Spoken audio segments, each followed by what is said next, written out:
Good evening, everyone. Welcome to Gdg Johannesburg, and this is our Women Techmakers edition. Um, Thank you so much for joining us. So quickly, let us know where you're joining us from. We'd like to know where you're joining us from. Cool. So before we jump into everything, and a question that we get all the time is whether the Women Tech Makers edition is whether guys are allowed to attend the Women Tech Makers meetup. And the answer is yes, guys are allowed to join these Women Tech Maker meetups because we do want a lot of male allies. So yeah, let's jump into it. So what is Gdg? So Gdg is basically a Google developer group where developers come together and they meet up and they talk about Google developer technology. And those technologies range from Android, Firebase, TensorFlow, Flutter, Dot, etc., etc. All everything Google technology we talk about. Cool. So some quick info on Gdg Johannesburg. So once a month, we meet every Wednesday. So the first Wednesday of every month, we meet from 6 to 8. And you can catch us on Meetup, where we are, Gdg Johannesburg. And you can also find us on Twitter at Gdg Johannesburg. And our hashtag is hashtag GDGJHB. And we've got a code of conduct. For a code of conduct, so basically by attending this meetup, you are agreeing to the code of conduct. And basically, it's just to be nice and assume positive intent. But for further details, you can go to this link. We've got details on our guidelines.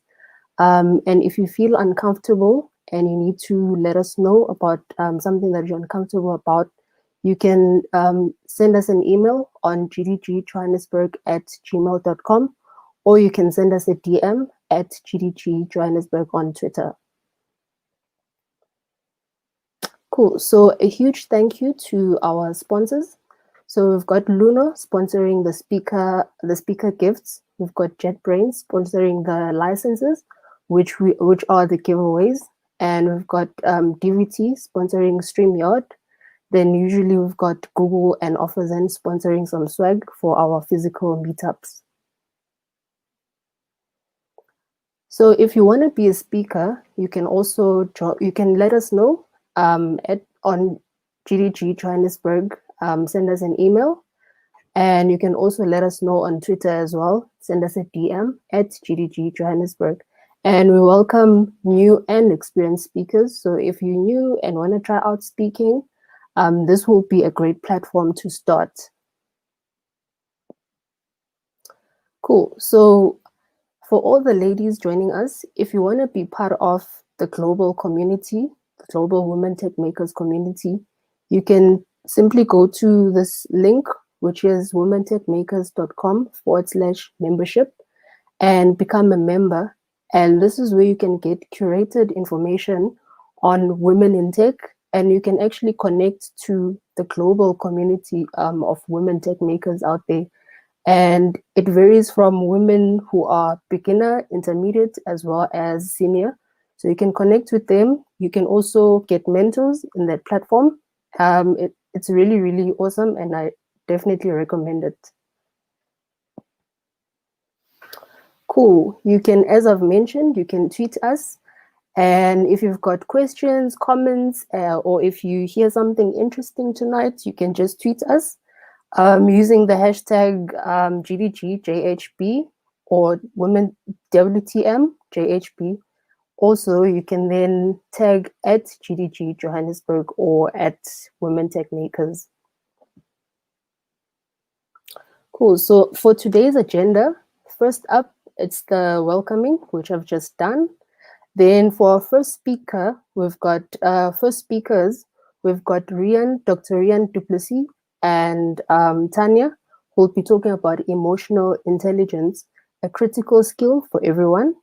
Then for our second talk, we've got Stephanie talking about money matters, how to negotiate your salary. That's going to be an interesting one. Then lastly, we've got Cynthia talking about non-technical skills every software developer needs. So do stay tuned for these awesome talks. And right at the end, we'll have giveaways. We've got a feedback form that we'd like you to fill in. Let us know what you thought about the talks, and you could stand a chance of winning some prizes at the end as well. Cool. And so during the talks, you can simply drop us your comments and questions on the chat, and the speakers will be available at the end of their session, and they'll be able to answer your questions.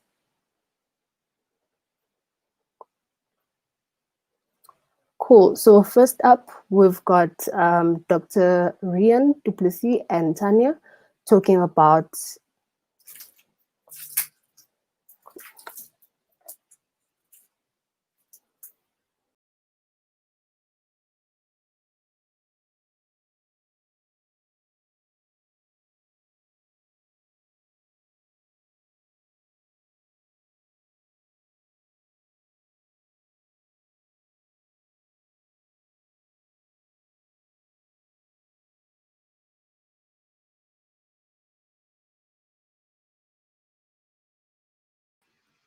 Hi, Tanya. Could you just unmute your mic, please? Hey, everyone. It's Pamela from Gdg. So sorry. Good evening, everyone. I'm Tanya du Plessis. Thanks for having us here tonight at your meetup. Thanks for the organizers and each one of you for having us here. Just some background. I'm Tanya du Plessis and my co-speaker is Dr. Rian du Plessis. We just call him Rian, else you might feel like Dr. Phil.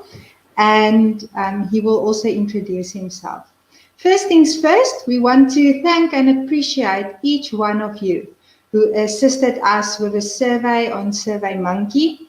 Thanks for sharing your information with us. Thanks for trusting us with it.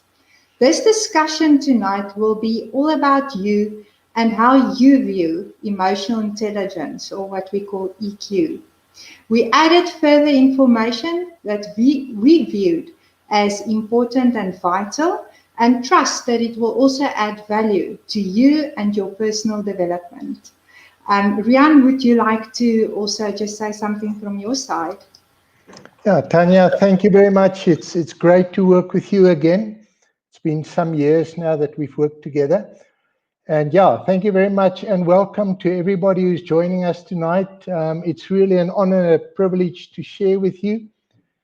And maybe just to highlight why emotional intelligence is so important, Nevin Postma recently wrote a book on organizational politics.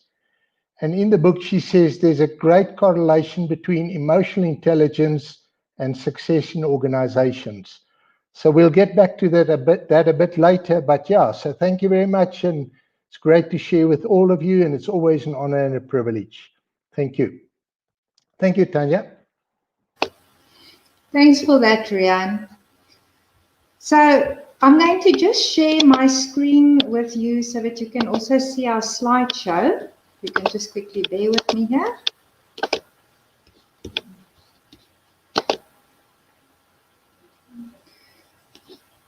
As Rian said, emotional intelligence it's a critical skill for everyone, and some researchers even say that it's more important than emotional intelligence. To start this discussion, we would like you to participate in a poll. If you can please go to this website, www.sly.do, and then type in this event code, 89588. And if you can please answer this question, what emotion would best describe how you feel today?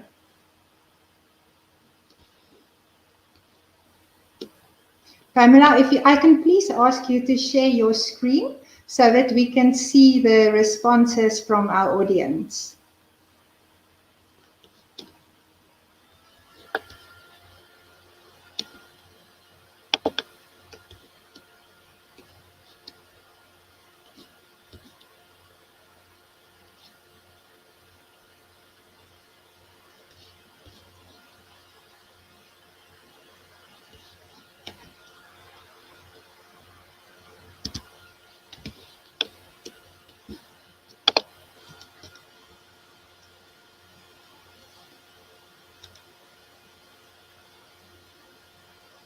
Okay, awesome. Okay, thanks for participating, everyone.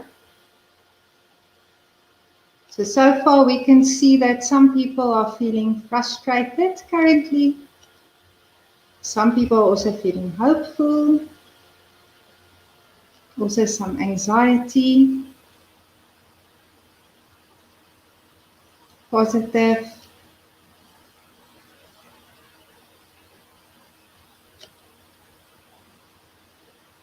Can still give a few seconds for those of you who haven't participated yet.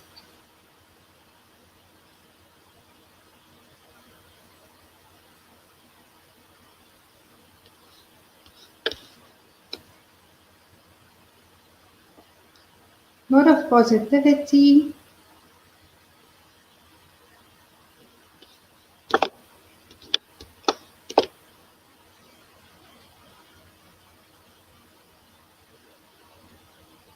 Positivity. Is there anyone else who still want to participate?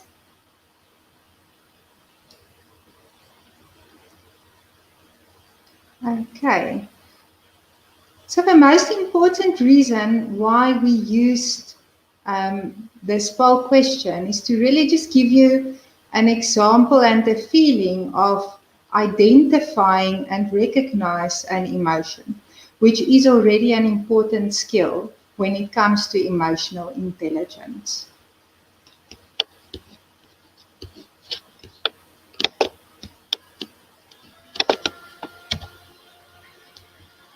So before we can really start to talk about emotions and emotional intelligence, we also need to understand what it is and where it comes from. And Professors Peter Salovey and Jack Mayer coined the term emotional intelligence in the 1990s. And they described it in a very long definition as a form of social intelligence that involves the ability to monitor one's own and others' feelings and emotions, to discriminate among them, and to use this information to guide one's thinking and action. In short, it's about being able to monitor your own and other people's emotions. And after this happened, later Daniel Goleman popularized this concept and delivered a framework for us, which Rian will explain a little bit later about. Right. Then we would like to move to the EQ survey feedback. Some of you have participated in this survey on SurveyMonkey, and we would also like to give you feedback, and you're welcome to tell us in the chat box how you feel about the results and if there's anything new that you've learned. One of the questions we asked in the survey was, what are your expectations of a meetup session on emotional intelligence? And you can see there's quite a lot of consensus about you want to learn about emotional intelligence, want new knowledge and insights, and have things that you can take away in a practical manner.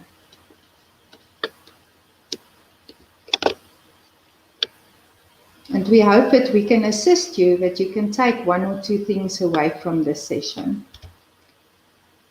The next question was, what were the 3 things that you have learned about yourself during the last few months?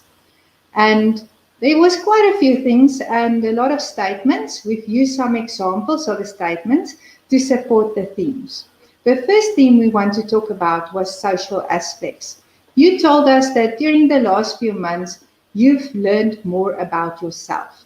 Some of you have learned that maybe you don't like gatherings with large numbers of people. Other people said they like quiet alone time, or they've realized that they're more of an introvert than what they realized. Either way, you've learned more about yourself during this time. Then secondly, and very related to our topic, a lot of people said that they've learned things about their emotional and even their coping ability.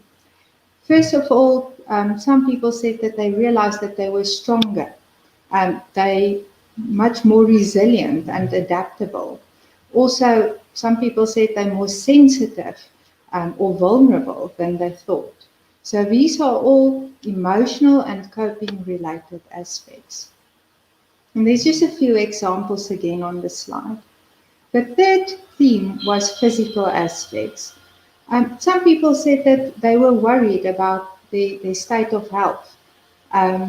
They also had to focus to keep a good balance between, work and life. And some people even said that they've realized they didn't like exercise. So that was quite interesting.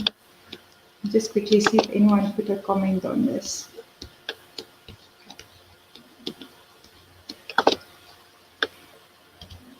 The next question was about challenges, specifically emotional challenges that you've experienced during the last few months. And some of you have told us that you've experienced some economic or financial challenges, and that could have been anything from losing a job, looking for new work, contracts being terminated, salaries that's being reduced. All of these are those type of challenges. Secondly, relationships and social related challenges. So where we said, we do spend a lot of time currently at home, and that also causes some, call it friction or arguments with people close to us.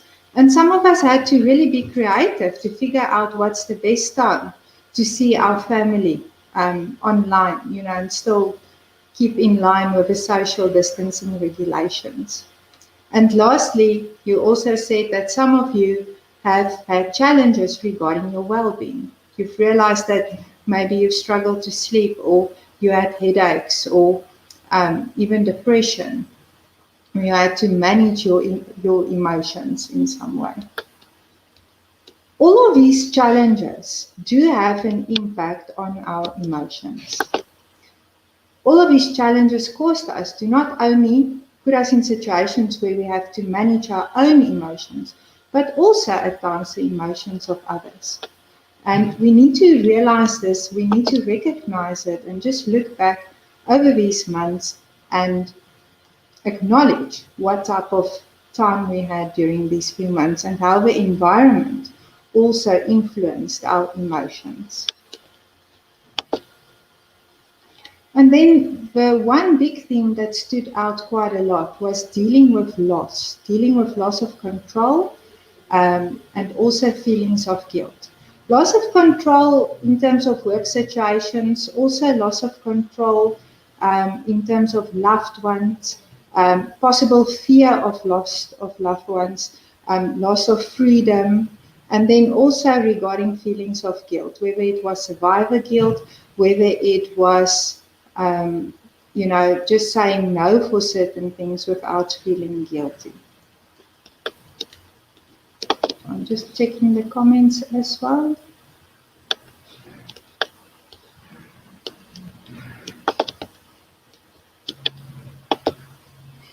The next question we asked was, how would you rate your emotional intelligence out of 10?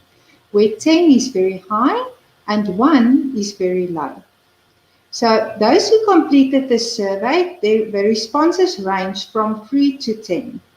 And the average response was 5.6. This tells us that there are people who are saying they are quite comfortable with their level of emotional intelligence. And on the average, we are saying that we are open for learning and we are open to improve our emotional intelligence. So with this next exercise, we're going to talk more about emotions. And this practical exercise involves that I want you to identify the emotion that this person is feeling. You can see there's a red arrow. So I'm just going to go back to the comments and see what you comment for us. What type of emotion do you think this person displays?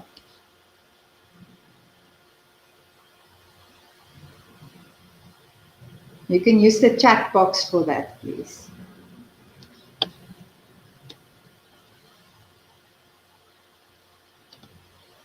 What kind of emotion is this person displaying? Okay, Pamela, can I please ask you? No, sorry, this is not a poll, sorry.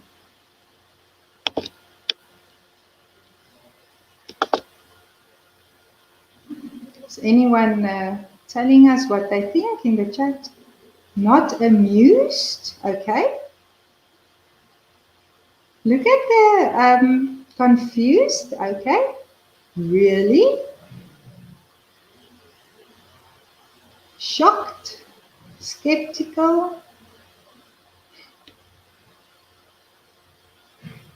Unsure? Hunger?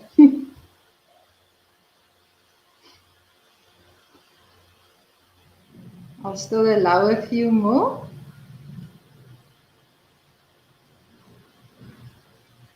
Unsure, shock, belief.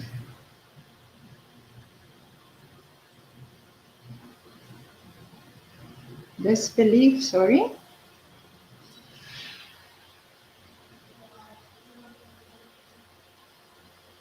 Itchy eyebrow. Skeptical. Now, so if you look at the eyebrows, I also think it gives it away more or less as this person perhaps being skeptical. But some of the other ones could also be very closely related. And the reason why we wanted to do this practical exercise is just to say that we must not quickly assume what other people are feeling. Rather ask. And that goes with our next slide, where we say that empathy is an invitation to walk in another's shoes. We need to look at each other and our situations with more kindness and empathy, and that's why we should also not quickly assume what someone is feeling. We must keep this in mind, even now more important than ever with this COVID situation. Let me just see if I missed any comments here. Okay, great.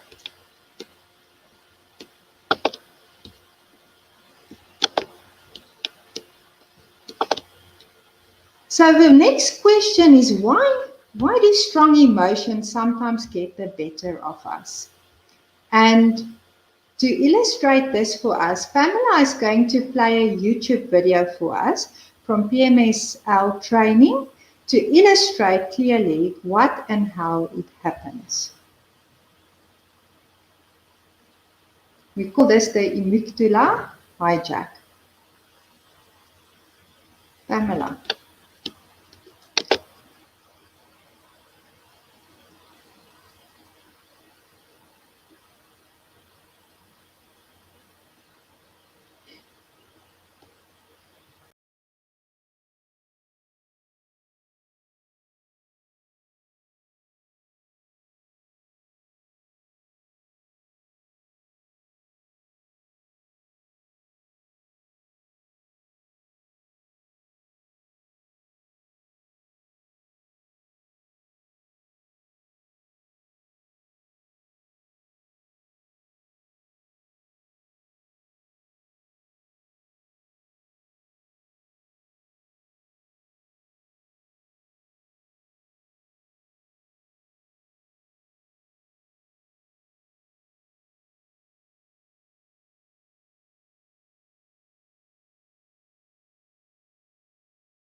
For about 18 minutes.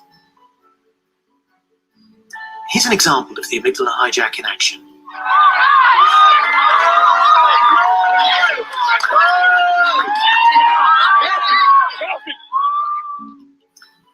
The amygdala hijack is characterized by three signs: a strong emotional reaction, a sudden onset, and regretting your actions later. Any strong emotion can trip off the amygdala and impair the cortex's working memory. Rationality is overwhelmed by emotions and stops us from being able to think clearly. If you have an emotional outburst, you can regain control by forcing the thinking part of your brain into action. By labeling your emotions, you can reduce their intensity and return some of the activity back to the cortex, thus increasing cognitive control. The technique of giving assertive feedback is a good way to force the thinking part of your brain to analyze the situation. To do this, you identify how you feel, what is the emotion, About what? What event or behavior caused it, and why? Why did that event cause that emotion? Simply identifying these things will help you think rationally about them and help you control the amygdala hijack. Saying these things out loud will let others know how you feel. You can also help others regain control if they are experiencing an amygdala hijack. Just label the emotions you think they are feeling by empathizing with them. To empathize with the other person, identify how they feel, what is the emotion, about what event or behavior caused it, and why. Why did that event cause that emotion? Then say these things out loud to the other person. For example, I can tell you're frustrated, that I was at lunch when you called. I realize you wanted a quick answer. Then pause to let your message sink in and to stop you from saying but. This forces the person to switch on their cortex in order to be able to understand your words.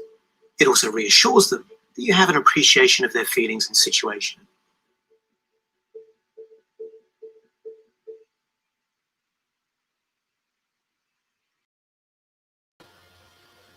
Okay, great. Thank you, Pamela.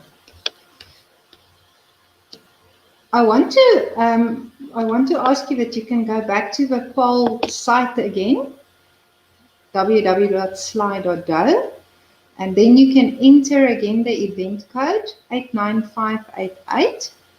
And the question we want to ask you is, have you ever been in a situation where your emotions got the better of you? And provide one word of how you felt afterwards. Pamela, can I please ask you to share the Slido screen for us, please?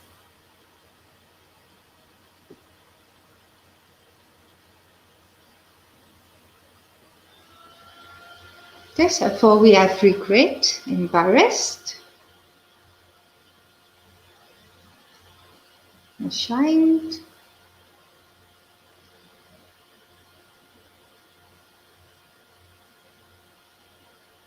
overwhelmed,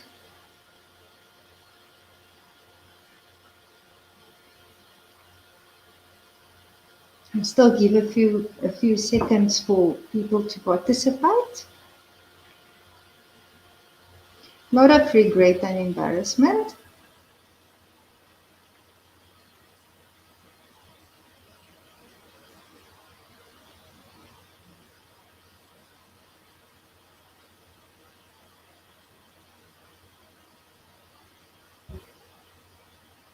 Guilty.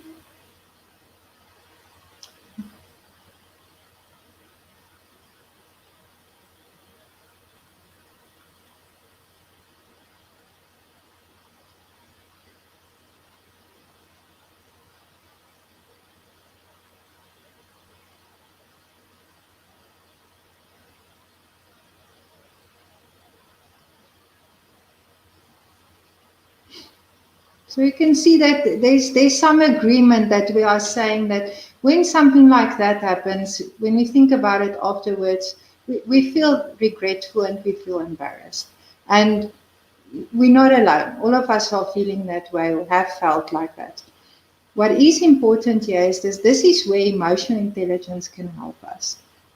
And in the next part, Rian's going to show us and tell us about some practical ways of how we can go about this, how we can put a strategy in place for ourselves so that we can handle the next situation where we have an amygdala hijack. So I'm going to give over to Rian from here. Okay, great. Thank you, Tanya. I think that was great so far. Can you see my screen?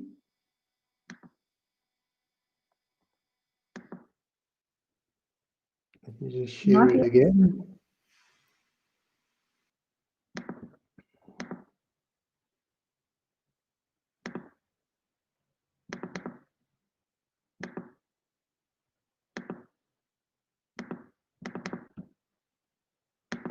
Okay, great. Can you see it now? Yes.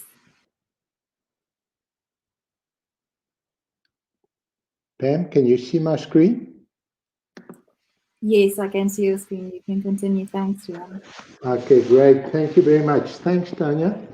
And yeah, so let's just go into a bit more depth in terms of what the EQ means. And so the key areas that we're going to look at is the 5 areas of self-awareness that Daniel Goleman developed. And the first one is self-awareness, self-regulation, social skills, empathy, and motivation. And we will look at these in a bit more detail now, just by defining each of them specifically. So the first dimension is self-awareness, knows what he or she is feeling in the moment and using those preferences to guide decision-making, having a realistic sense of self and abilities. The second area is self-regulation, handling emotions so that they facilitate rather than interfere with the task at hand, having conscious and delayed gratification, and to pursue goals, recovering well from emotional distress. And then motivation, move beyond and guide the self towards desired goals to help in taking initiative, striving, perseverance in the face of setbacks and frustration. And we've heard the word frustration already this evening. And then empathy, this is related to sensing what other people are feeling. And remember the slide on the walking in somebody else's shoes, being able to take the perspective, cultivating rapport, connect with the diversity of people. And then relationship management, handling emotions in relationships well and accurately reading social situations and networks. And then once again, thank you for what you shared with us, because you will see how critical it is in terms of the amygdala. Because the one thing there are 2 areas that stood out. The first one was handling your own emotions. You rate that as quite low. And the second area that came out quite strongly is being able to forgive and let go. And we know that those 2 are areas that are critical in terms of our own success and the way forward. So let me just run you through your specific answers. And the first one is about self-awareness. The statement we gave you was, I'm aware of how my behavior impacts others. And you'll see there's a scale at the bottom from strongly disagree to strongly agree. And you will see strongly agree is green, and towards the right, we move more to orange and then to red. So the fact is that you, in terms of self-awareness, you're quite aware of the impact of your behavior on others. And similarly, others impact how their behavior also impacts on you. You also feel quite strongly that you are aware of this. So in terms of self-awareness, the 2 dimensions, you rated yourself quite high. And then we get to the area of emotional control. So I am in control of my emotions, and there 60% of you said neither agree nor disagree. And we know that this is a critical factor in terms of emotional intelligence. It's about self-regulation, and if we cannot regulate ourselves, we will definitely cause damage around us. So you will see towards the end, we also focus on this area because it's critical for this group specifically, but for all of us to be in control of our emotions. The second aspect under self-regulation is I always think before I act. Remember in the video, they talked about the fact that if you can take rational control and understand your emotions, you can deal with it a lot more effectively. So if you look at it, you say you are aware, and when you think about it, it's quite positive. But when you control the emotions, that's an area that you need quite a bit more. All of us need more development on. So the point is we have to think about what we do and have to be able to name the emotions and express the emotions. That will increase our control of the emotion. Great, that's in terms of self-regulation. Let's then look at the next area in terms of social skills. I'm able to forgive others and move on. And remember, I said initially, this is the second area of potential highest growth in this group and for all of us. And that is, apart from our emotional control, our ability to forgive and move on. And when I looked at the individual comments here, it was very clear that we all have triggers and we are not always intentionally not forgiving and not moving forward, but it's difficult for us at times to forgive and to move forward.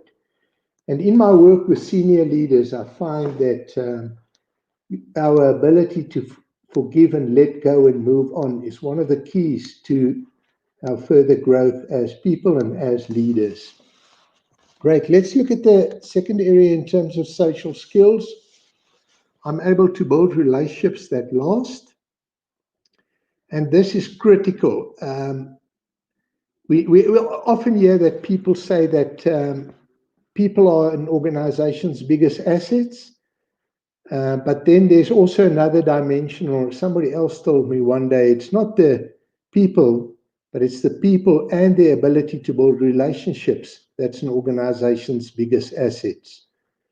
So this is an area that we can all focus on. And we find at a senior level in organizations, our ability to build networks is critical for our continued success. But it's as important for all levels in organizations to be able to build good relationships. And then the third area in terms of social skills, I value relationships. Clearly, this is an area that you feel strongly about. But then if we go back in terms of your ability to build the relationships, there's something in the way of building those relationships. But you definitely value relationships. And let's look at the fourth area in terms of emotional intelligence, which is empathy. This is quite good. If you look at the rating, our ability to be kind to others, and I find that during this time of COVID-19, people are a lot kinder to each other. I had a conversation with a senior leader in the mining industry today. And that's the one thing that we discussed, is that people are a lot kinder to each other during this phase. And I think going forward, hopefully we'll continue to be kind to each other. Great. And the second area in terms of empathy, people say, I care. This is also quite strong. If I look at this one, people say, I care. And the previous one, I'm kind to others. If we look at some of the comments in the feedback, we get the sense that you give it to others, but you do not always get it from others. And we know that expectation is the mother of all mess-ups. But what we can control is the seeds we put in the ground, not necessarily results we can get on a daily basis. Let's just move to the last area of emotional intelligence, which is motivation. This is also an area that's quite interesting, and one would expect that to be higher. Before we can give to others, we need to have it to get it ourselves. And if we really want to take good care of others, we need to take good care of ourselves.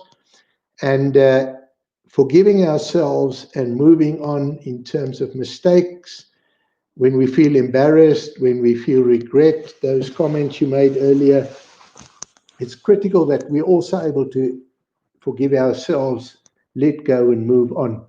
Otherwise, it will be quite difficult to give that to others. Good. And then the last area in terms of the statements, in terms of motivation. I'm motivated to make a success of life. I think this is very positive, good energy. And I also saw in your first poll, there was good energy in terms of positivity and so on. And that's great. And that's what we need to move forward and to be successful. Then we also asked you in terms of, so what are you doing to develop your emotional intelligence? And I think that the one benefit of emotional intelligence, or the one thing we can do easier, if you compare emotional intelligence and IQ, we can develop emotional intelligence a lot easier than we can develop IQ. And there are no limit in terms of where we can take our emotional intelligence. So never accept the label that says that your emotional intelligence is low. It might be the current state, but you've got the opportunity to continue to develop it. Good. So what are you currently doing to develop your emotional intelligence? I'm just going to highlight a few points there. You make a conscious effort, and you will also see that in terms of developing our EQ, you have to be intentional in terms of doing that. We can think more deeply. We can attend counseling, get assistance from others. Another area that we have to focus on is to make sure that we've got people supporting us that can take us and that we can talk to and engage with during difficult situations. And then working to turn my pitfalls into gifts and positive behaviors. And then reading material and emotional intelligence subjects. Then I just want to tell you briefly about 3 leaders that I've worked with. And I recently completed a book on the leader's inner source. And I identified 3 leaders in the book that really stood out for me over the years that I've worked with leaders on senior and executive level. And all 3 of them are highly intelligent. But the other thing that stood out in all 3 of them is the fact that the emotional intelligence is exceptionally high. And the first one of the 3 made a big difference in my career when he really believed in me, way beyond the point where I was able to see what he was able to see at that point. So exceptional leaders, people with high emotional intelligence, create space for others. The second one is one of our top industry leaders in South Africa. And when I went to visit him one morning very early, I mean, he went out and he made me a cup of tea. And I felt really humbled that he made me that cup of tea. But I felt great when I left the session because he really made me feel good. And then the last one is a senior leader in the mining industry. And he's a very strong leader in the sense that he slows down a lot. He makes time to listen to people. And he really respects other people in the process. But he also pushes them to develop themselves. So those are just 3 leaders, and I'm just mindful of the time. That's why I'm only giving you the highlights in terms of the 3. But yeah, reflecting on those 3 leaders, they've got high IQ, but they've got exceptional emotional intelligence. And the ability to build relationships really stands out.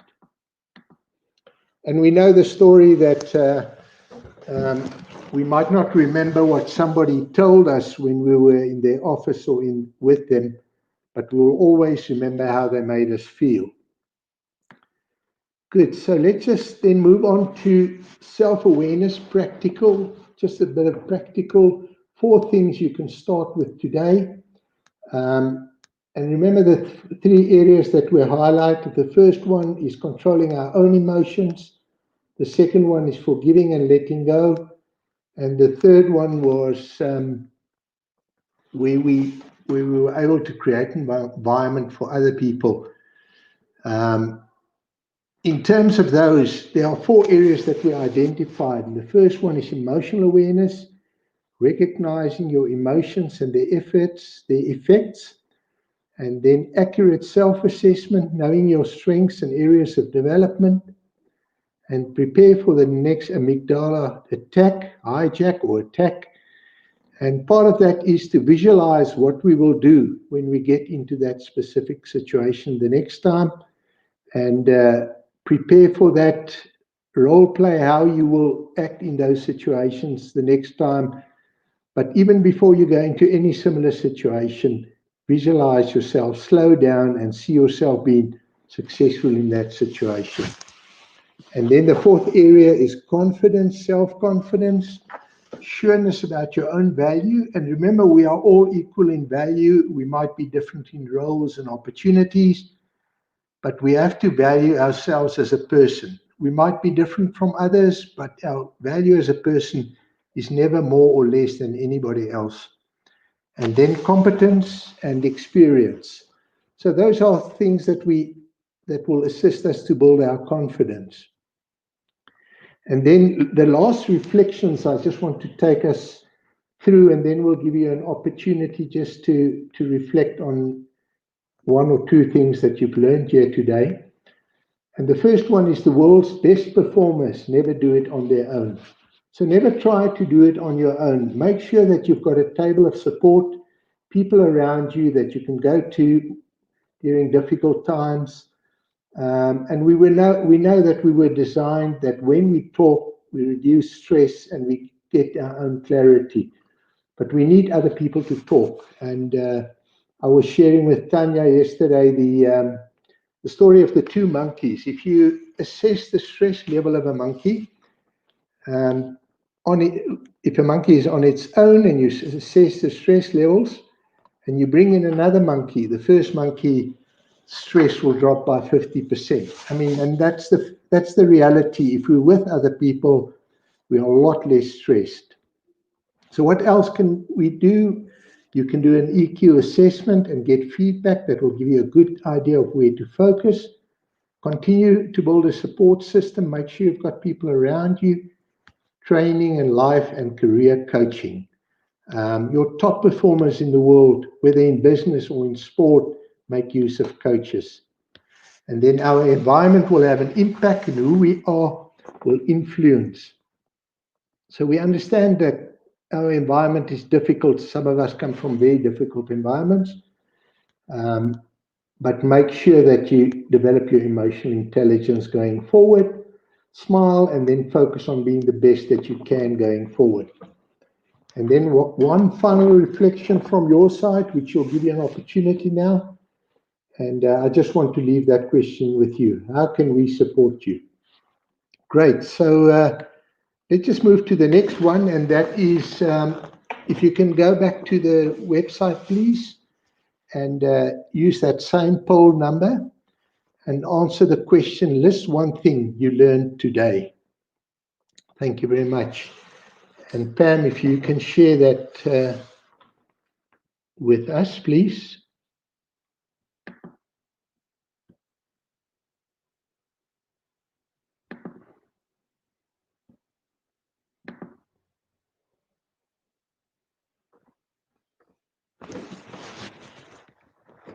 Now that's great. And I see you also spelled it correctly. Brilliant.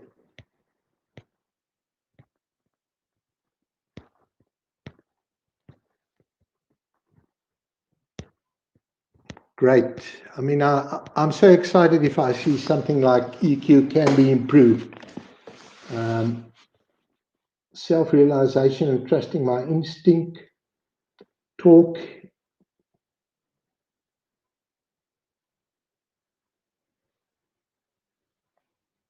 Good. Anything else that you learned?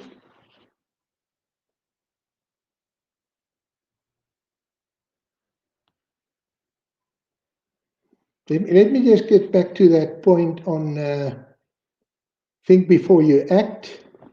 And remember, if you think, you can control your emotions a lot better. Slow down is important.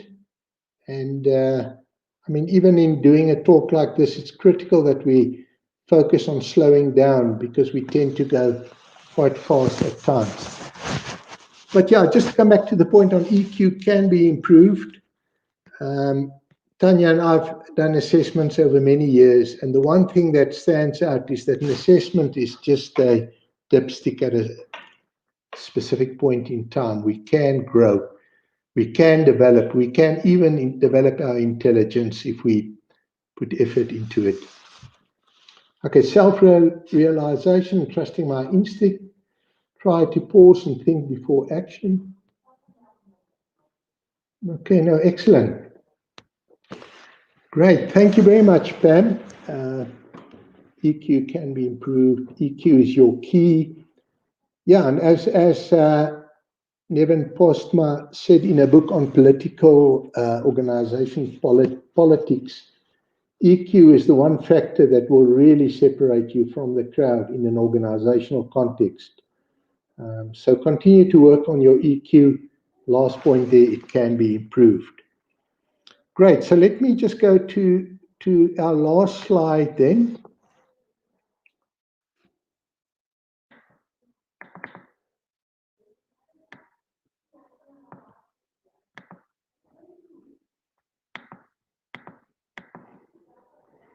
Yeah, so from my side, thank you very much for the opportunity to connect with you. It was great.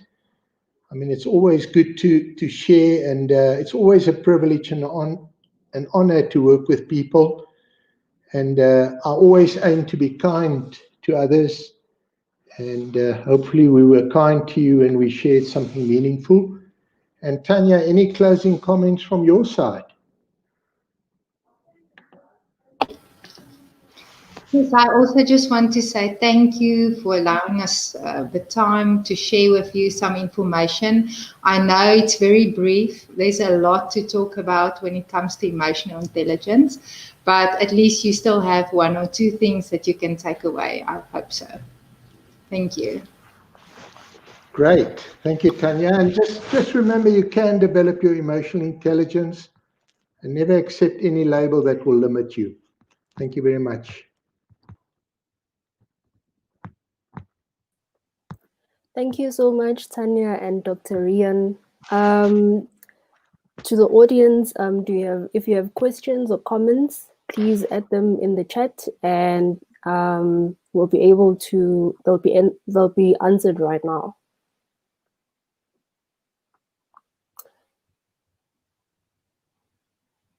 So for me, I think I've also learned a lot from this talk. And I think it's very important to have, the one thing that I took away is that it's very important to have that support system, I think Oprah Winfrey, when she explains it, it's a soft spot to fall, Any comments on that, Tanya?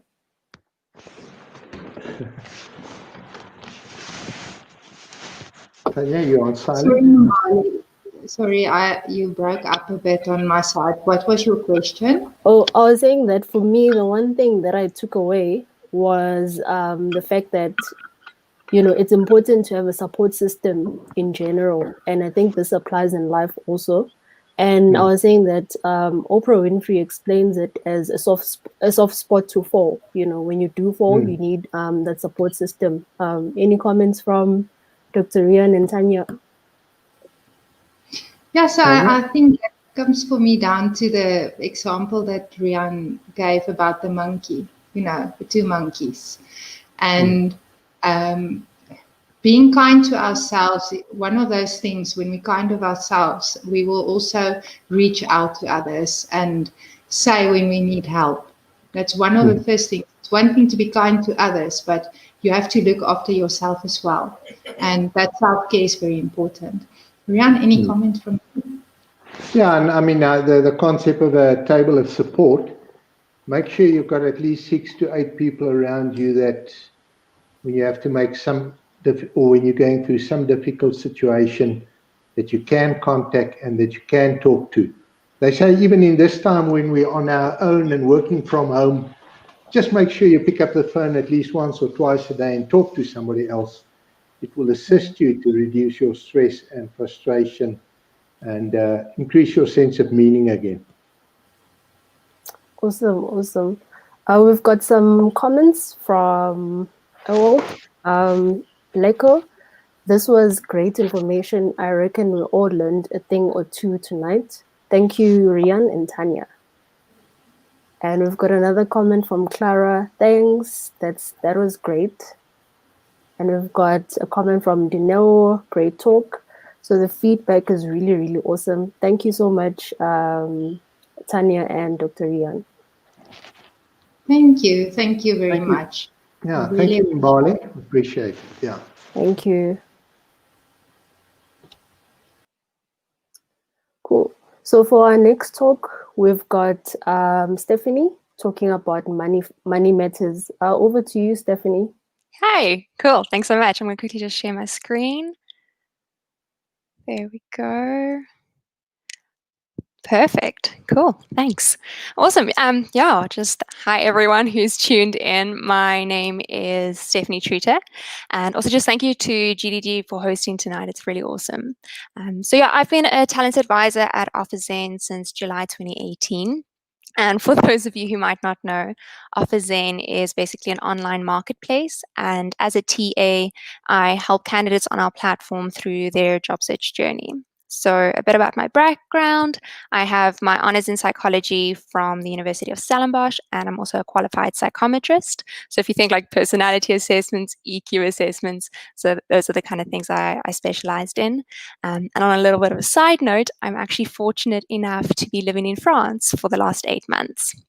So in today's topic, something that I do on a regular basis, even a daily basis, is speak to my candidates about selecting a salary, thinking about salary, and all that goes into that, and also being able to negotiate a salary with a potential or even current employer.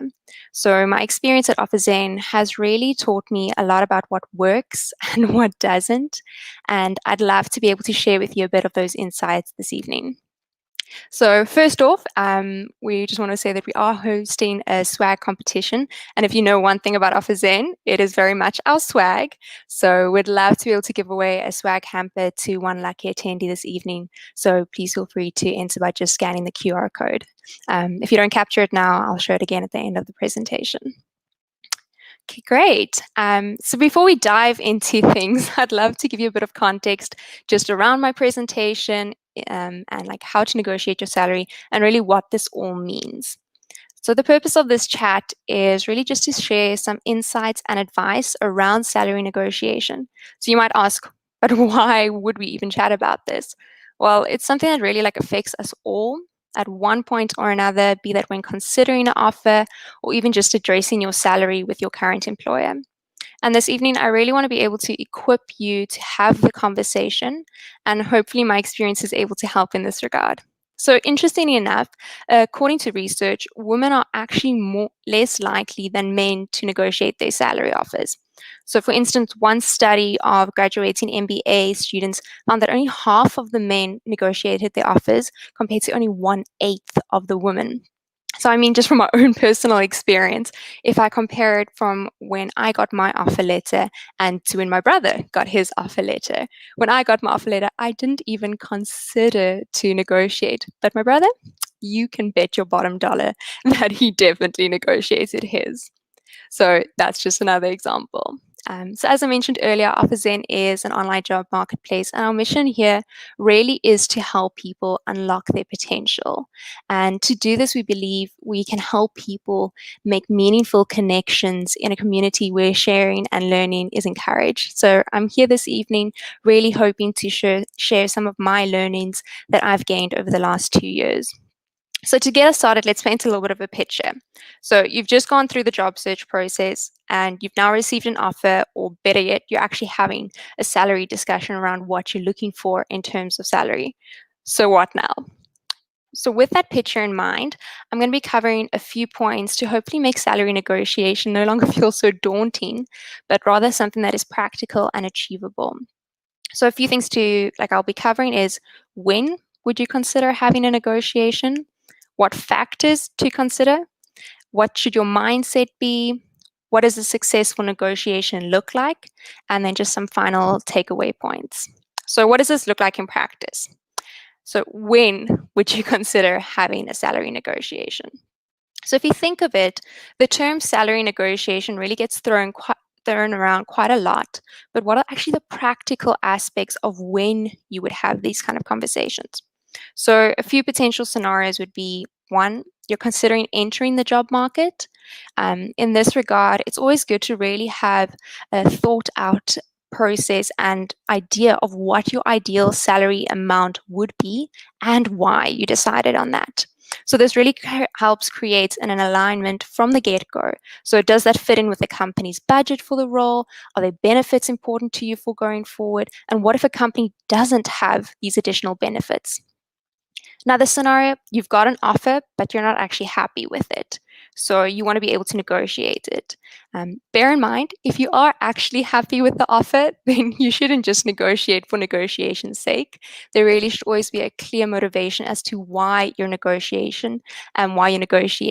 And if you just do it for just because, it could be quite a slippery slope. Another scenario, your salary review is coming up and you want to be able to motivate for a salary that you're hoping for, and thus you need to start thinking about the kind of conversation you'll be having with your team lead manager. And another scenario is just the current salary you are on at the moment you're not happy with, and you want to be able to negotiate that for a different package and want to be able to chat to your team lead or your manager around this. In the end, these are not the only kind of scenarios there are, but they are a few that I have encountered quite a lot over my time at OfferZen. So a few things to remember when thinking about salary negotiation. Keep it top of mind that it is very much a conversation with another human being who probably at one point in time also had to go through these kind of conversations. A keyword here in salary negotiation is negotiation. So be willing to reach a compromise so that the final result works for both you and the other party involved in this discussion. And don't forget, there really is always an opportunity to have a negotiation conversation. There's no rule or best practice that says it's bad to negotiate. It's really all about how and why you do it that counts. So now hopefully you've got a bit of a better idea of when are some key times to have the conversation around salary. But the next step to consider would be like, what factors would you actually consider? So when it comes to salary negotiation, there are a lot of factors, and I likely won't even be able to cover all of them. Initially, one would think it's limited to monetary value, but there's actually a whole lot of other factors that come into play when considering negotiating an offer. So even before you have an offer, I would suggest that you have a clear picture in mind of what you'd like and what you believe is realistic in terms of a salary package going forward. So the reason I say realistic is because we'd all love to be able to earn R1 million a month. However, the likelihood of that is really slim. Also, it's important to consider the value you can add to a company. So for your salary, consider cost to company, your overall package, and then also consider things such as your net salary, what you're going to be getting in your bank account at the end of every month, and then also if you'd like any additional benefits such as like medical aid contributions, provident fund contributions, travel allowance, etc. From there, I would say it's a good idea to understand how an offer is structured. So as I mentioned, cost to company, gross salary, net salary, as well as what benefits are included and which are compulsory. Are there bonuses? What is included in the cost to company package from those bonuses? And how many leave days do you get? You name it. As I mentioned, there are many factors to consider. So a good way to go about negotiating an offer is essentially to look firstly at the breakdown of the offer. In this, always feel free to ask for a mock dummy payslip. This will be able to show you the monetary breakdown in terms of base salary, compulsory benefits, tax, UIF, net salary. What you can then do is compare what is important to you in a package going forward with the mock payslip. So if the mock payslip, for example, doesn't actually provide you with enough information, really feel free to ask the person you're interviewing with for more information, as well as potentially a draft contract so you can look at the finer details. Another factor to consider when looking at an offer is your growth trajectory. So where do you see yourself within the company in the next 6 months, a year, 2 years, and how does it align with your vision for your career? And then another factor is the growth of the company. So for example, if they're a startup, it might actually be worthwhile to consider if equity or profit share is on the table. So this could be a good factor to consider as like an additional benefit or perk in the package. And usually that wouldn't be included in your cost to company package. Also, factors such as 13th check, performance bonuses, leave days, remote working, office equipment are also kind of things to consider. So when thinking of your salary, it's really important to also consider what you're currently earning. As much as this shouldn't be the sole factor, it is definitely something that does come into play. Most companies are comfortable to give a 10 to 15% increase in salary. Usually this is when changing jobs. However, this can be a bit different with regards to internal reviews.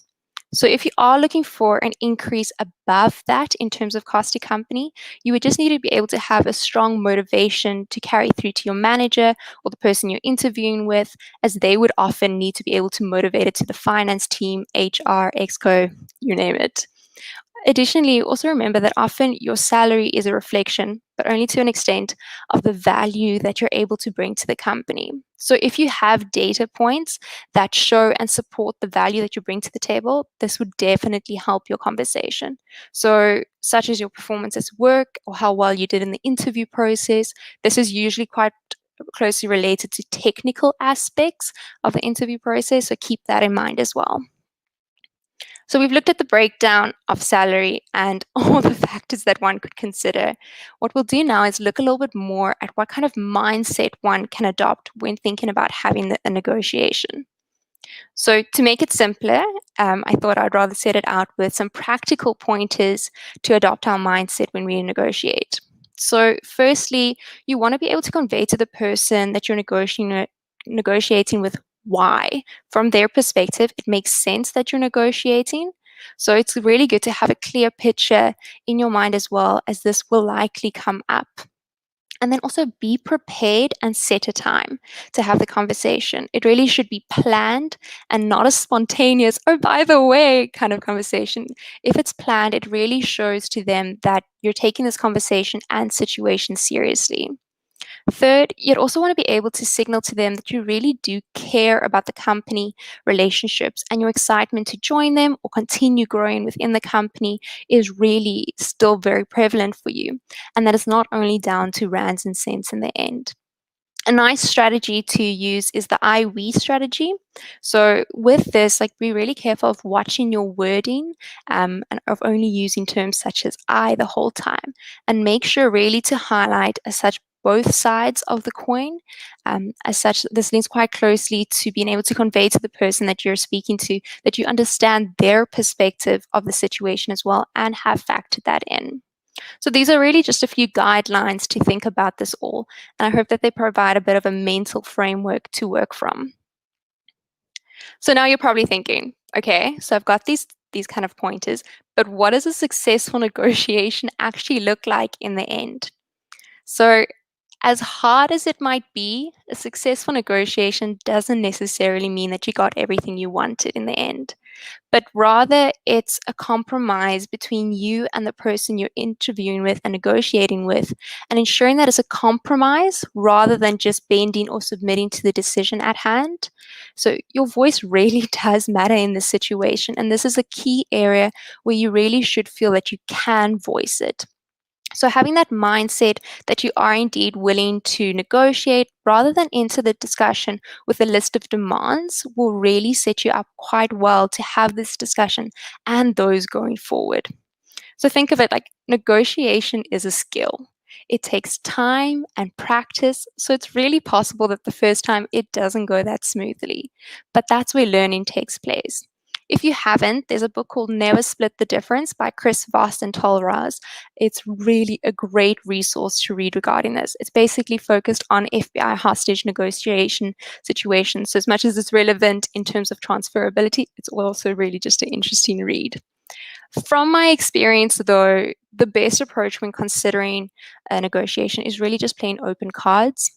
So be clear about what you'd like, but also being willing to show where you are willing to compromise to reach a decision that really suits you both. And for me, the way in which a company as well as a potential employee handle a negotiation like this really speaks volumes. So keep that in mind, approaching the conversation in an open and professional manner every step of the way, as you really don't want to burn any bridges. And like Moira Rose would say, to bring it home, This evening, I really just wanted to be able to convey that you have the power, and if I even had to go so far to say the responsibility to have these conversations, because in the end, that really is what they are. They're conversations. So some takeaways from tonight that I'd like to highlight. There is always an opportunity to negotiate, and I hope that you feel a little bit more confident to do so. Going prepared and have a clear motivation of what you're hoping to achieve from the discussion and why. Salary is not just limited to what you get in terms of money at the end of the month. There are a lot of other factors to consider in an overall package. Be willing to compromise and play open cards in communication. So really that the person that you are speaking to will perceive what you're saying as legitimate as well as mutually beneficial for them and the company. And then feel free to practice. Use a friend, a family member, and practice having these kind of conversations. Because as we all know, practice makes perfect. That's it from me. Any questions? Thank you so much, Stephanie. I think that was really, really an awesome talk, and everyone was probably looking forward to it. I think just a quick question. I don't know if you'll be able to answer this, Go but for it. is the a good enough reason that you can give? So you mentioned that you need to know why you need to mention why you're negotiating. Is there a good reason and a bad reason around that? So there are sometimes. I think it would really depend on the situation and probably also why you're in the job market. So there's different factors in that. I would say probably a bad reason is just because you can. It's really hard to be able to motivate like that with solid data points. Good reasons, I would say, link back to showing that you are technically sound. You know, you, for example, smashed the tech assessment or you're meeting all your KPIs, you know, those kind of things. Those are probably easier and stronger motivations. And then other factors that are probably also good kind of reasons, if I could say it as such, is looking at overall salary package, what's market related, all those kind of factors, and also just considering where the company is at. I mean, you'll often see the size of a company can also impact a salary just because of financial resources at the company. But yeah, I would say it really depends on the situation, and it's best to like practice it against someone, because sometimes in your own mind you think it sounds super reasonable or like it doesn't sound good, and someone's like, have you said that out loud? So yeah. All right, cool. We've got a question from Kurt. The question is, how do you deal with a straight no when you ask to have a salary negotiation? Great. So yeah, Kurt, I think that happens more often than we sometimes realize. I would say in that scenario, you'd probably have to do like a reflection of what your kind of motivation is in terms of, you know, asking for the salary negotiation. If it's a super reasonable thing and it's just continuously no, it's potentially even worthwhile to speak up to your employer even in a more serious manner of not just salary negotiation, but like where is your career going forward, and if it is still at the company you're at. Because if it's a real big concern for you that you're continuously feeling and it's never been addressed, with all the power that you can do to have the conversation, it might be a thing of letting them know that, well, you know, maybe I start the kind of job search. Awesome. But I really would say in the input, like just keep trying as much as you can. Like set the meetings, schedule the interview, give the reasoning. If team lead doesn't want to listen, there's oftentimes companies do have processes where you could go to HR. I know it's always a little bit awkward, like jumping over someone in that, but there are sometimes processes that one can follow within your own organization to try and take that as best as possible. Cool. And some of the feedback, people are saying that it's awesome tips. Thank you so much. What's your take on counter offers? That's the next question from Tashing. That's a really great question.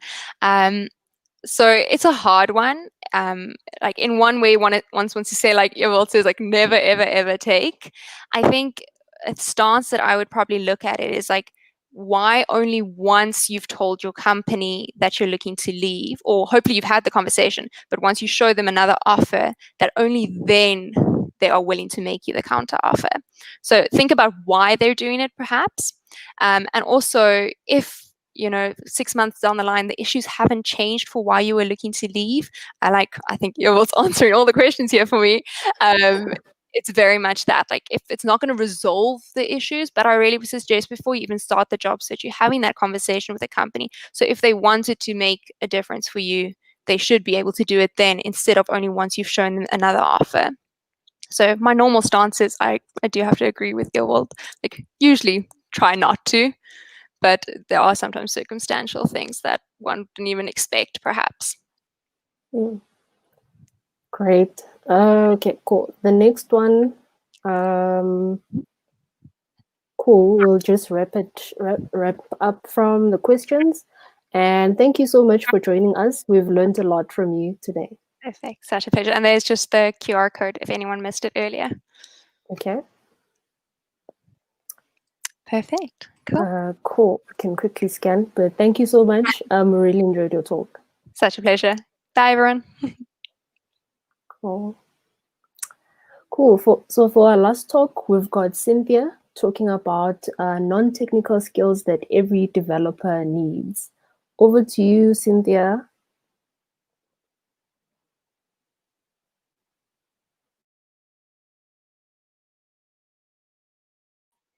Hello.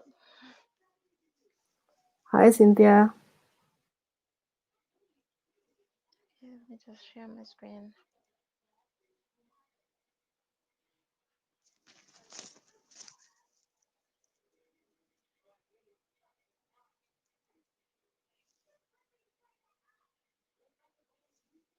Sorry, I just want to quickly share my screen. No problem.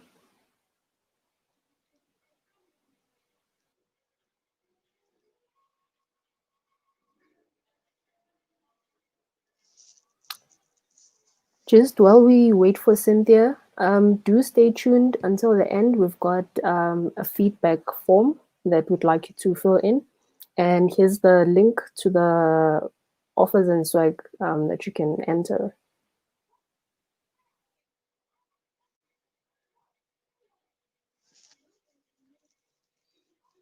Okay, good evening, everyone. My name's Cynthia Mlenga. I'm from Zambia. I'll be taking you through a topic on non-technical skills that every software developer needs, or skills that are recommended for every software developer to have that are not technical. A bit about myself. Currently, I am freelancing in product management and software development. I'm also a co-lead for Facebook Developer Circles here in Lusaka, where we have over 2,000 members. I'm mostly in charge of making sure that the member engagement keeps increasing, and we're sharing the right material in terms of looking for opportunities or looking for team members when it comes to collaboration or any projects that one would like to undertake. I'm also a co-founder and co-host for a podcast called Codecast Zambia, where we look at the technological advancements happening within Zambia, but we also do touch a bit on what's happening internationally, but we try by all means to emphasize on the local scene, the ecosystem here in Zambia. I'm also a co-founder for Luio Community Literacy Initiative.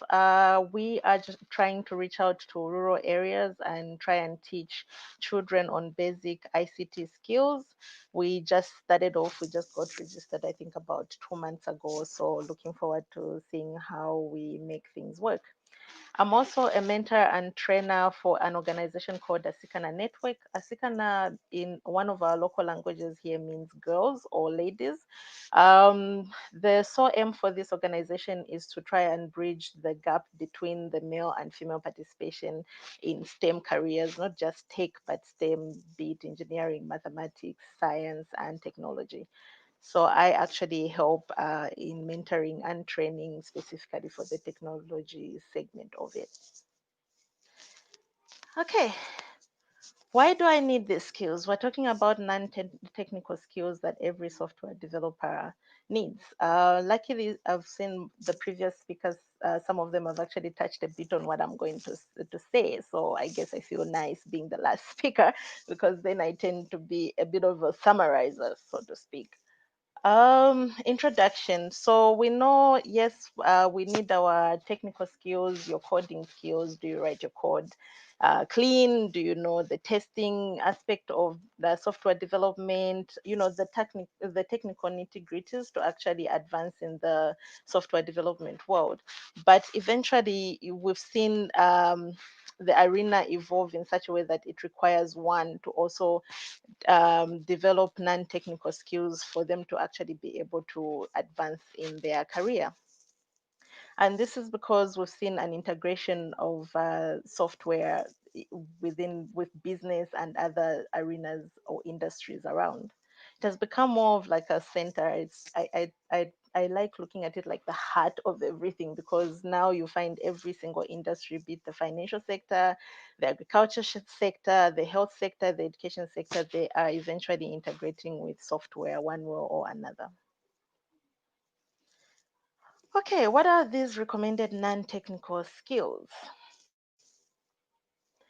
We are going to look at 6 of them. There's the Agile Skills. This is where you look at the ability of you learning. Mostly these companies these days are using the Agile methodologies when it comes to software development.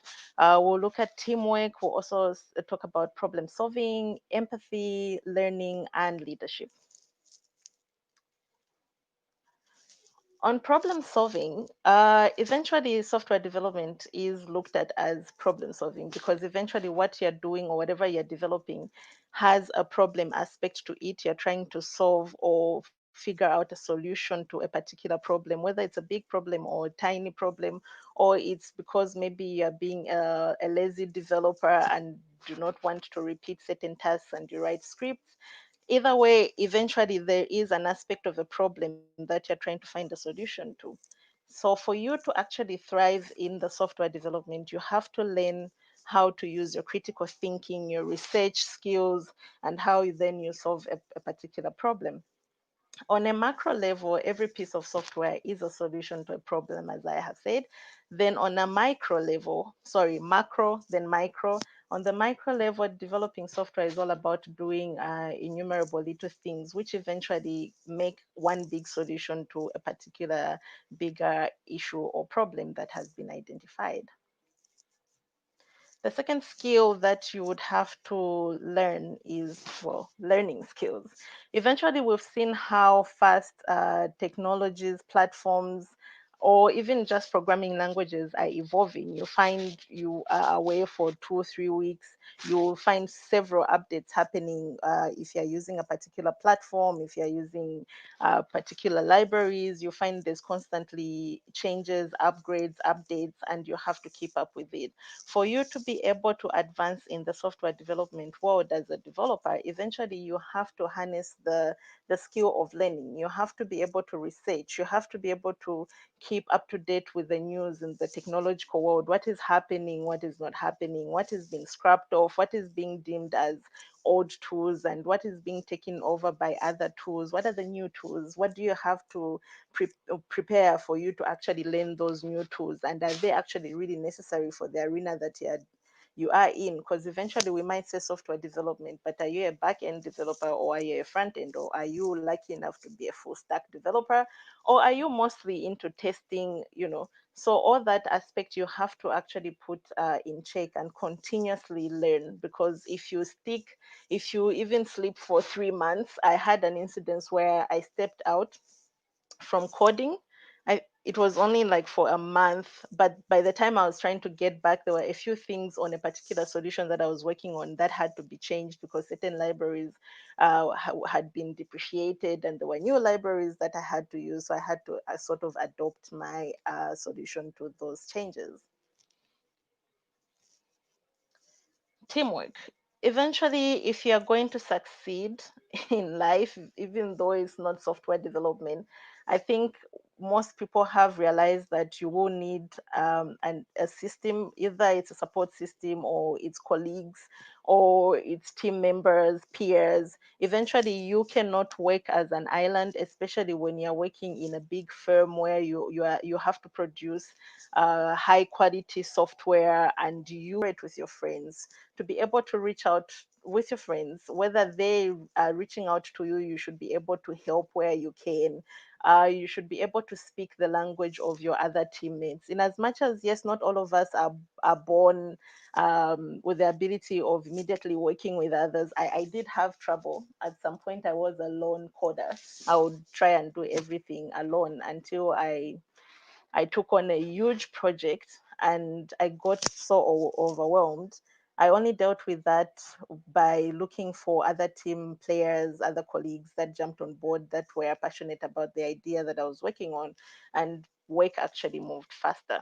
So collaboration, just make sure you're working with people and you're enjoying, you learn about the colleagues that you have, what sort of background do they have, what are they mostly passionate about, what is the center bit where you can actually agree that we are together in this, and it's like a intersection of everyone. Like if it's a particular skill that you all have, try to see how you can leverage on that to work better with the rest of the team. Leadership skills. So unlike most industries, you find for our industry, which is the technology world, luckily you don't really have to be authoritative and prescriptive with your leadership. It's mostly of laid back. You enter mostly into an arena of a mentor, and you'll be supporting and not really. There are some people who still find it difficult not to micromanage, but eventually it's more of I wouldn't want to say laid back sort of leadership structure, but you'll be more of mentoring, helping whichever team you are working with. If you are a CTO, eventually to be supporting, pinpointing them to pointing them to the right resources they need, but not necessarily having to get your hands dirty on it, and unless maybe all else fails. But the good part is it's not very authoritative, it's not very prescriptive, it's more of supportive and mentoring. And it is common practice that you find most developers at whatever level you are at, whether you are intermediate, advanced, or a professional, you will find some aspect where a mentorship aspect where eventually you have someone, either an entrant who you have to teach. I remember I started teaching other developers after, I think, joining the industry from a networking aspect to software development after 3-4 months, because there was a new guy that joined the company I was working for at that point. It's not like I was actually an expert. At some point, we ended up being peers where we were learning together. But because he found me and he was like beginner, I had to teach him a few basics to just, give him a step ahead.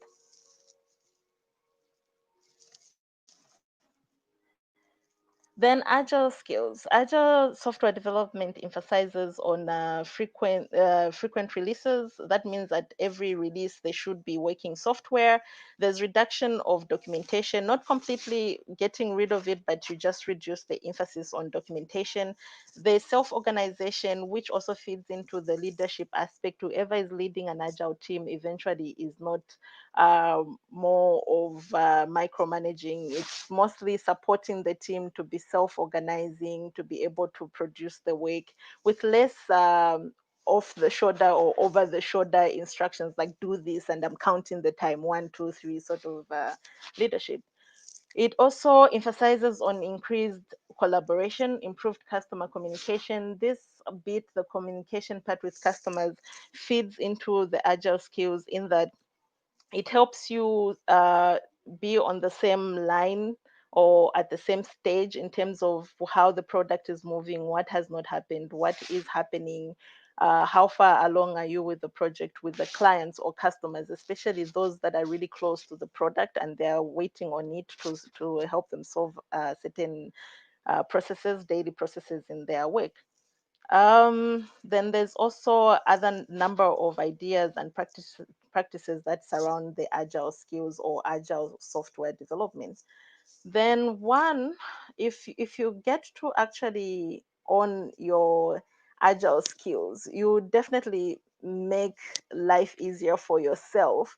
In that, for me, eventually, when I came out of college or university, I had this whole water flow traditional way of developing things, and I found it hard because, especially on the user acceptance testing bit, when the users would test and they say their bags or the product eventually was not the right product for them, because maybe I got too carried away with my own thoughts and thinking, oh, that's what they need, then it will mean having to break down the entire system and having to go back from scratch. But what I found really beneficial about having to work to have agility in my work is that I can still produce units of the whole system, and it is working at any given point in time, and I'm able to catch any hiccups or hurdles in good time, and allow the users to have a feel of the whole process, and they can easily accept the product, and I will not just build the right product, but I'll be building it correctly. Empathy. I think it was Rian who talked about empathy in his session. So this comes in the aspect that as a software developer, eventually you're not building for yourself. There are times when you'll be building for yourself, but there will eventually be other users in mind that you're building for. It is a danger to sort of close off your targeted user or your targeted clients and build what you feel they want or they need without engaging or stepping in their shoes. Empathy comes into play because this allows you to actually put yourself in their shoes. I remember when I first got introduced to the human-centered design way of development, I had to go and shadow a few clients, literally live their lives like from 8 a.m., all the processes they go through, what they have to achieve by the end of the day, which is 5 p.m. Then I would collect my findings. And because I have felt how they feel having to do certain tasks, it allowed me to actually see a bigger picture and truly understand what they needed. So the empathy bit takes a bigger play in that. And also the second part is that if you do have empathy for people who will work on your software in the future, it means you take into consideration things like when you're writing your code or when you're documenting, is it clean enough or clear or precise enough for another person to quickly pick up what you are working on and eventually continue or advance or improve on it. So empathy is also another skill that one would have to adopt as a non-technical skill.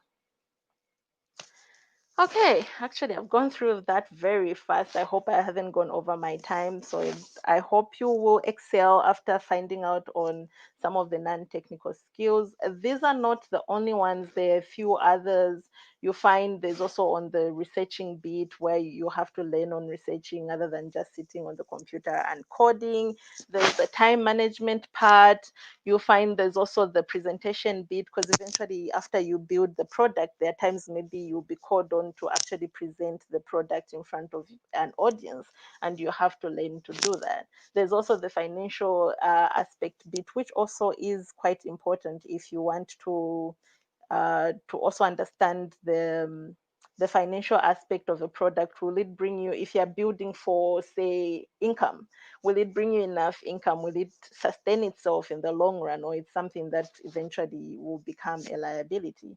So there are a few other skills that you could read up on. These are not the only ones. These are just the specific ones that I have found quite helpful, and I have sort of taught other people that have come either in my team or I have found in other teams as well. Thank you very much. Thank you so much, Cynthia. That was really an awesome talk. While we wait for everyone to add their questions or comments, for you, what was, throughout your career, what was the most important non-technical skill that you would say you learned? It's the teamwork that really helped me, because when I was coming from a background of system administration, I had to learn from scratch on the job. I had to learn Python without really working with my team and being able to reach out and openly tell them the hurdles I was facing and where I needed pointers. I think I wouldn't have gone far. Eventually, I wouldn't have gone far. Yeah. All right. Thank you so much. Let's have a look at some of the comments. Great talk, Cynthia. You really highlighted a lot of important topics. Then we've got thanks, Cynthia, from Dineo. Thank you, Cynthia. And basically, it's just a lot of positive comments, and everyone really enjoyed your talk. So thank you so much for joining us this evening. Thank you. Thank you very much for giving me this opportunity, and I'm glad people have enjoyed it. Cool. Thank you.